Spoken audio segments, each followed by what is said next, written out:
Beleza, beleza. Esse foi Thiago Góes cantando para você Mensagem Antiga, aqui programa Flávio Azevedo, nesse dia 22 de novembro de 2016, né? Dia do músico. Nossa homenagem aqui aos nossos músicos regionais aí, locais, né? Thiago Góes é de Itaboraí. Um abraço aí pro nosso amigo Thiago Góes cantando Mensagem Antiga para você.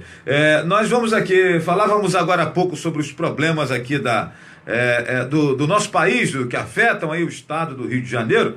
E eu gostaria de lembrar para os amigos que a culpa pelos problemas que nós enfrentamos hoje, nesse momento no nosso país, tem nome e sobrenome. Poder Judiciário, né? O Poder Judiciário é o grande responsável pelo que está acontecendo. E eu gosto sempre de lembrar que o Sérgio Moro é um ponto fora da curva. Sim, senhor. O Sérgio Moro é um ponto fora da curva. É um cara que a gente está vendo aí tocando uma série de investigações, botando gente graúda na cadeia, né? Mas o Sérgio Moro é um ponto fora da curva, porque o que nós estamos acostumados a ver é o judiciário sendo conivente com um monte de bandalheira que nós temos Brasil afora, né? Esse dia eu estava acompanhando uma reportagem onde diz que processos contra políticos e políticos importantes do nosso país, eles não levam no mínimo 8 anos para se começar a pensar sobre os assuntos, por vezes 12 anos, né? E por aí vai. Então, meu amigo, e não vem com esse papo de morosidade, que não tem gente para trabalhar, porque não é isso não. É picaretagem mesmo, é conivência, picaretagem, né? É influência política, é favorecimento ao que é escuso, é isso que acontece, e por conta disso que o judiciário não desenrola a vida dele. Porque quando ele tem interesse, a coisa anda com uma celeridade só, né? E nunca ficou tão evidente, né, para os amigos que nos acompanham aí agora também via Facebook, nunca ficou tão evidente o caos, né? E nunca o culpado pelo caos ficou tão exposto, né?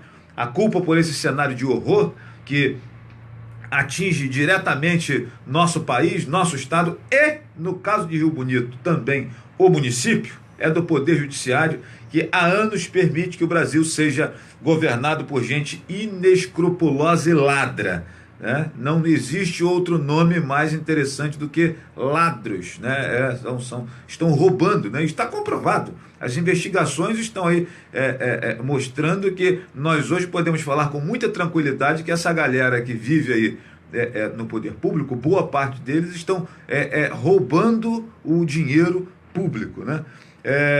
E eu estou falando aí de picaretas cínicos, né, com aquela cara de bonzinho, e que no fundo são quadrilheiros que respondem a centenas de processos de desvio de dinheiro público, superfaturamento e roubalheira de toda ordem, né? É comum e natural acusar o povo, que é dono do título de eleitor, por esse cenário de horror que atinge o nosso país. Eu vou ser muito sincero para os amigos que estão aí acompanhando o nosso programa Flávio Azevedo, concordo que realmente o eleitor poderia mudar esse assunto, né?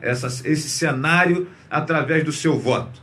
Todavia, eu gosto sempre de dizer o seguinte: se os letrados e cultos, juízes, desembargadores, ministros do judiciário, gente que tem estudo, bons salários, vivem confortavelmente, né, se comportam como calhordas na hora de julgar e sentenciar os vagabundos que poluem a política brasileira, como exigir que um povo sem educação, né, morrendo de fome, tenha comportamento diferente quando vão julgar os mesmos patifes da política diante da urna eleitoral? Eu gosto sempre de fazer esse questionamento. E para pensar sobre esse tema, eu gosto sempre de usar a lógica pensada por Jesus Cristo, que disse o seguinte, lá no livro de Lucas, capítulo 12, 48.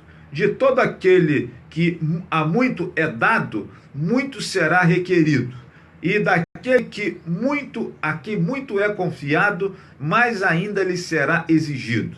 Então, eu acho que cabe como uma luva esse verso aí, sobre esses senhores que transitam no Poder Judiciário. Lá não tem nenhum burro, lá não tem ninguém analfabeto, lá não tem ninguém sem escolaridade, lá não tem ninguém sem oportunidade, né? O camarada que consegue, via concurso público, via concurso público, ingressar no Poder Judiciário, ele tem no mínimo uma bagagem muito razoável para lá estar. E quando o sujeito migra para a picaretagem, apesar da educação que tem, apesar da cultura que tem, apesar do conhecimento que tem, e quando ele migra para a picaretagem, ele vende sentença, ele favorece esse ou aquele picareta que está na vida pública, que está na política e deveria ser extirpado do processo, ele é pior. Ele é o pior de toda essa corrupção que nós vimos aí, né? E aí eu gostaria de lembrar aqui, um abraço para meu amigo Felipe Carvalho, né? Eu gostaria de lembrar aqui para os amigos o verso que está escrito, não sou eu que estou dizendo, é o cara mais inteligente que passou aqui por essa terra, o cara mais sábio que passou por aqui, Jesus Cristo. Ele disse, e o Lucas escreve no seu livro, de todo aquele a quem muito é dado, muito será requerido, e daquele a quem muito é confiado, mais ainda lhe será exigido. Então, esses senhores e senhoras que transitam no Poder Judiciário, gente com formação no exterior, gente com formação acadêmica importante, né? Gente que escreve livros, gente que pensa, gente que escuta ópera, né? Se esses caras estão se tornando verdadeiros patifes no processo como um todo, como exigir que o cidadão morto de fome, como exigir que o cidadão sem saúde, sem educação, sem nenhum tipo de socorro desse poder público, vote e julgue o picareta de acordo com aquilo como deve ser feito diante da urna eleitoral. Como? Se o cara que está lá no ar-condicionado recebe 30, 40, 50 mil por mês, é picareta? Como exigir honestidade, seriedade? É claro que a gente encontra muito mais gente pobre, humilde, séria, honesta e decente do que entre aqueles que têm muito. A gente sabe disso. Essa é uma grande realidade. Mas não podemos exigir desses a quem pouco é dado que devolvam muito. Agora, aqueles que têm muito poderiam sim devolver muito mais em termos de qualidade de serviço público à sociedade brasileira. Nunca o Poder Judiciário ficou tão exposto como está agora diante de uma série de questões. E o juiz Sérgio Moro, esse cara é um ponto fora da curva. Porque toda vez que fala-se em judiciário, os problemas sempre paralisam por ali. Vou repetir, as estatísticas dizem que um político, ele leva 12 anos para começar a ser julgado em âmbito jurídico e dentro do judiciário. 12 anos. Processo tramita aqui, processo tramita ali, processo vem para cá e pede vista e vai para lá e vem para cá e tal. E não fosse assim, nós não teríamos Rio Bonito nessa situação calamitosa que está. Não fosse assim, nós não teríamos Rio Bonito nessa situação calamitosa que está. Todos os municípios do Rio de Janeiro, que apesar do país em crise, em recessão, apesar do Estado quebrado, os municípios que estão mais sentindo os impactos disso são aqueles que têm prefeitos com extensas rabiolas na justiça. Eu recebi aqui ontem, fotos da Jacuba, né? A Jacuba com um buraco no meio do caminho. A Jacuba que deveria ter recebido o asfalto. Você lembra daquele asfalto prometido na campanha de 2014, na campanha do Pezão, né, que subiu em palanques aqui em Rio Bonito e na nossa região. Um abraço aqui pro Rui, um abraço pro meu amigo Júnior Samu, nos acompanhando aqui também. O Pezão esteve por aqui em campanha, né? Disse que ia asfaltar aqui, ia colar. O Green Valley asfaltaram todo, né? Faltou apenas uma rua. A Jacuba começaram, não terminaram e o bairro está lá daquela mesma maneira triste em que está. Eu recebi uma foto aqui de um buraco lá na rua da Jacuba, eu numa maneira jocosa e para brincar com a questão, né, que a gente tem que descontrair de vez em quando, eu sempre digo para os amigos que aquele buraco da foto que eu recebi lá na Jacuba é porque como a empresa de ônibus que atende Rio Bonito não atende o bairro da Jacuba, né? É uma reclamação antiga da população da Jacuba. Eu penso que a prefeitura deve estar fazendo uma linha do metrô por ali, ligando a estação Cada Vez Pior ao centro da cidade, né? A estação da Jacuba vai ganhar o nome de Cada Vez Pior, né?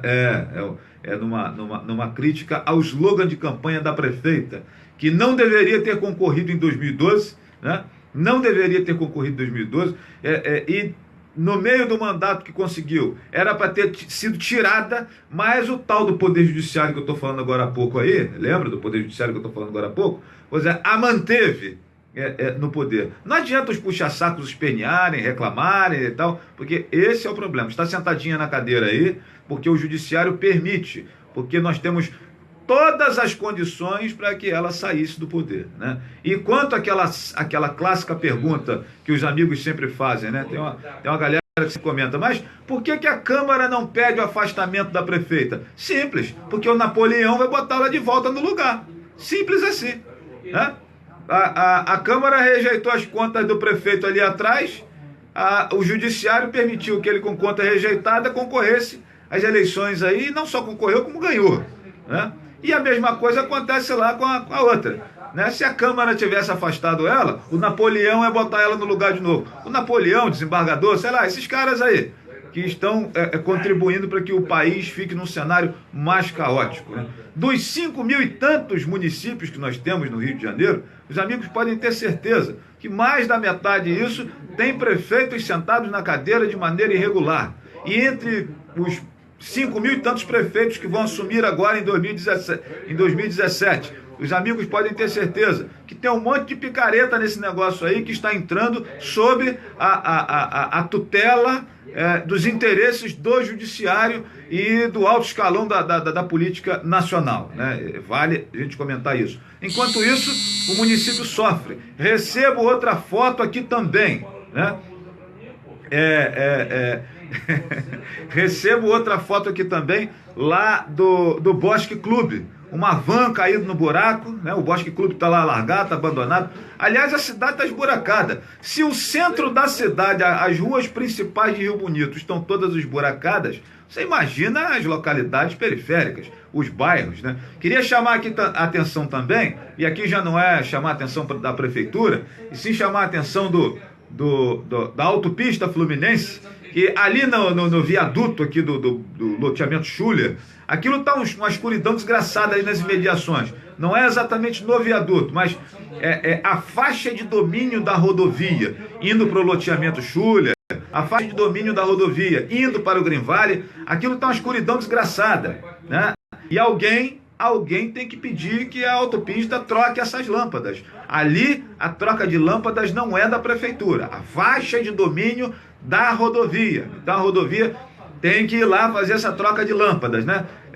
O serviço de iluminação pública em Rio Bonito está horroroso, né? Está horroroso. Já há 2 anos que nós vivemos numa dificuldade enorme para conseguir acender a lâmpada em frente à casa da gente, né?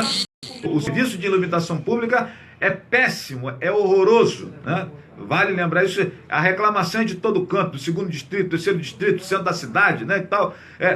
Tem lâmpada queimada nas imediações ali da Praça Fonseca Portela, ali da prefeitura, tem lâmpada queimada sem ser trocada há anos. E o problema é que, enquanto isso, a taxa de iluminação pública chega muito confortavelmente, muito tranquilamente na nossa tarifa, né? Mais essa questão ali do loteamento Schuller, especificamente ali na BR-101, naquele trecho ali do Schuller, ali próximo à UPA ali e tal, aquele trecho ali é todo faixa de domínio da rodovia. Então quem tem que colocar a iluminação ali é a autopista Fluminense, né?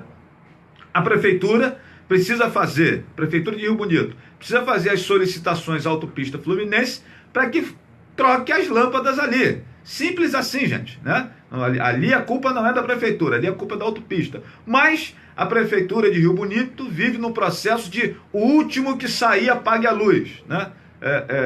Acabou, os caras estão tipo, tô indo embora. A prefeitura de Rio Bonito está parecendo o Fluminense, não tem risco de cair para a 2ª divisão, não consegue chegar na Libertadores e aí vai cumprindo tabela, vai jogando para cumprir tabela, né? É assim que está hoje a prefeitura de Rio Bonito. E aí, tome a gente receber foto de buraco, tome a gente receber queixa de falta de lâmpada, tome a gente receber queixa aqui de falta de exame, falta de remédio nos postos de saúde, falta de médico, tal.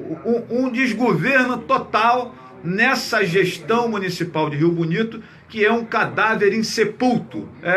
A gestão municipal de Rio Bonito é um cadáver insepulto. Morreu e esqueceram de enterrar. É isso que acontece hoje com o governo municipal em Rio Bonito. E sabe de quem que é a culpa? A culpa é do Poder Judiciário, porque quando chegou lá o processo da dona Solange há 2 anos atrás, lá no Superior Tribunal de Justiça, e ela tinha que ser retirada do cargo, o que o STJ fez? Adiamento daqui, adiamento dali, adiamento daqui, pedido de vista. O senhor Napoleão, que é o que eu sempre brinco aí, o tal do Napoleão, né? Napoleão Nunes Maia Filho, é o nome do ministro do STJ que manteve essa senhora no cargo, né?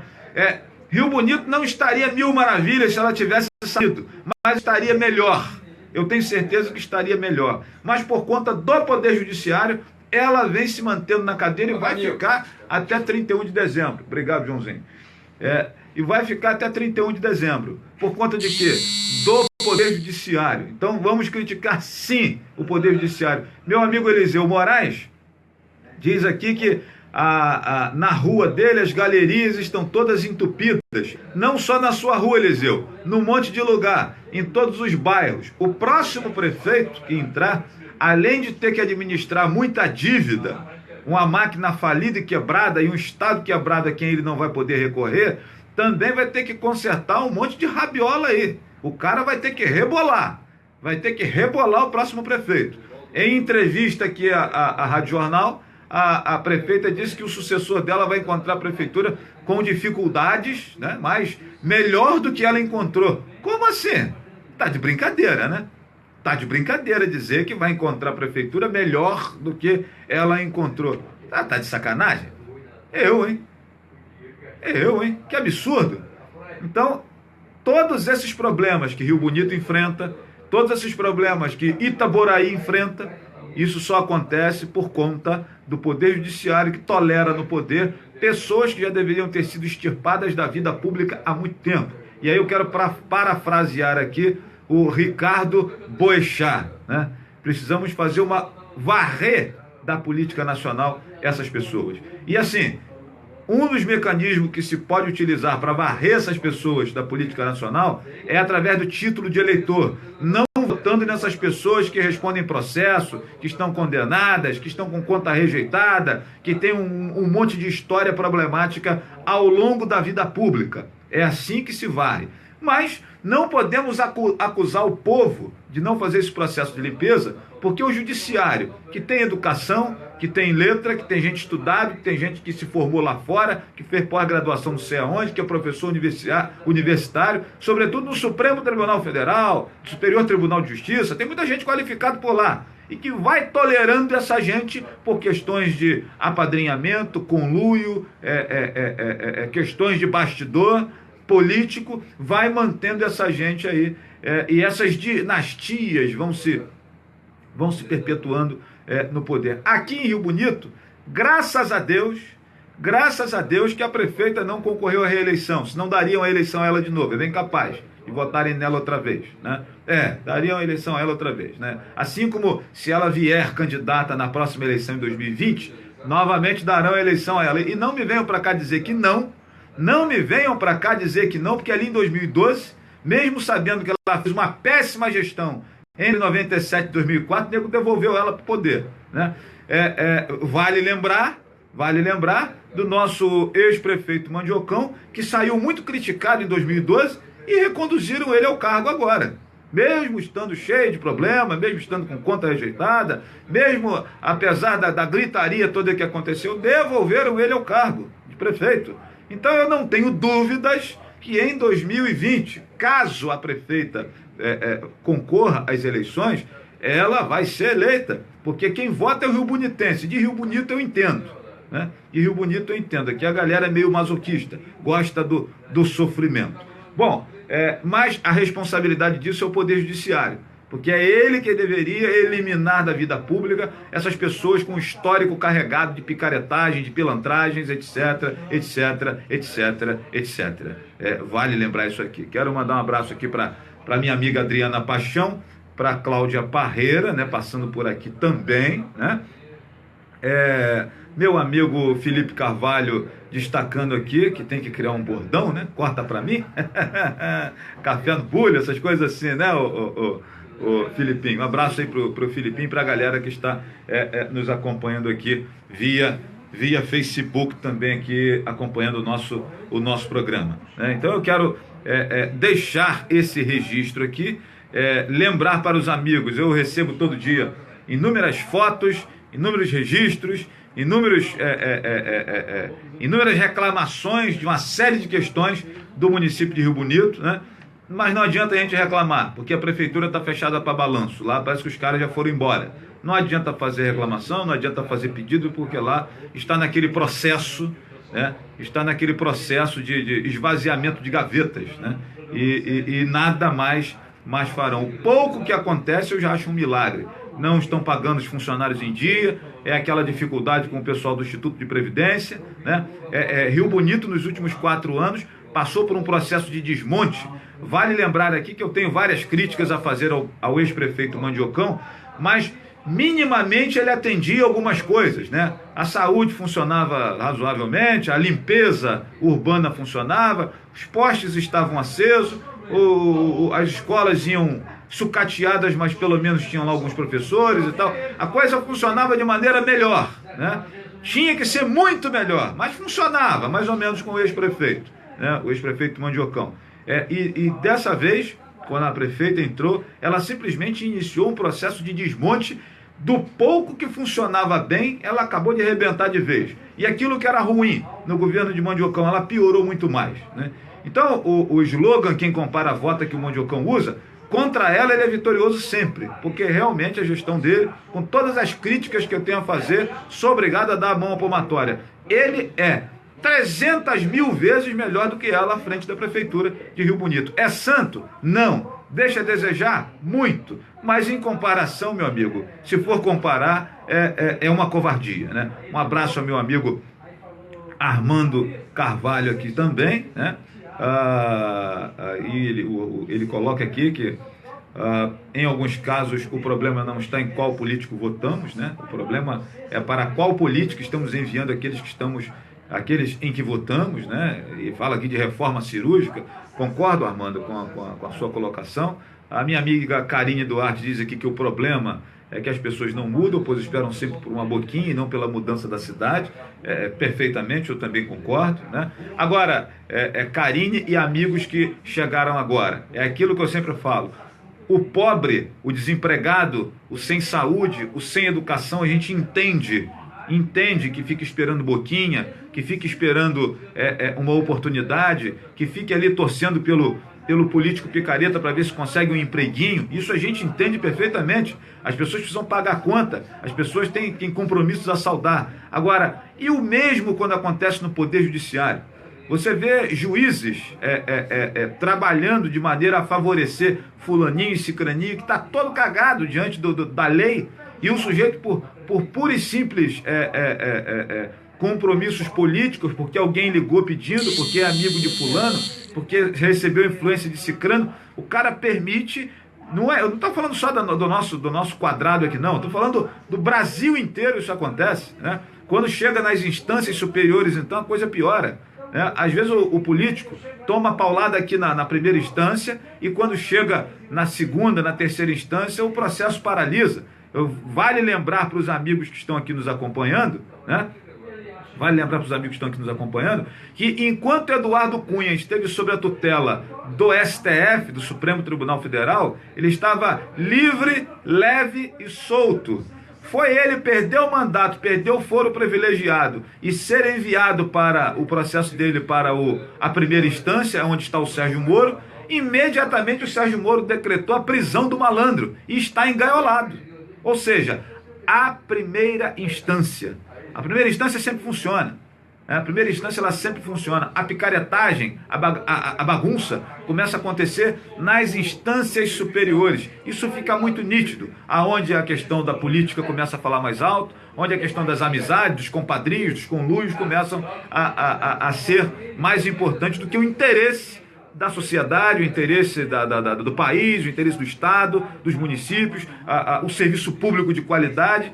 Isso aí acaba sendo deixado de lado, né? E os interesses particulares sobrepujam o interesse de todos, da coletividade. Isso é o que fica nítido. Então, quando eu vejo integrantes do Poder Judiciário agindo com picaretagem, cara, o que eu vou esperar do cidadão sem educação, sem estudo, né? Sem oportunidade? Quando chega na urna, ele vai vender o voto mesmo. É a oportunidade que ele tem de botar R$100 no bolso, é a oportunidade que ele tem de botar R$50 no bolso, é a oportunidade que ele tem de botar R$200 no bolso na época da eleição.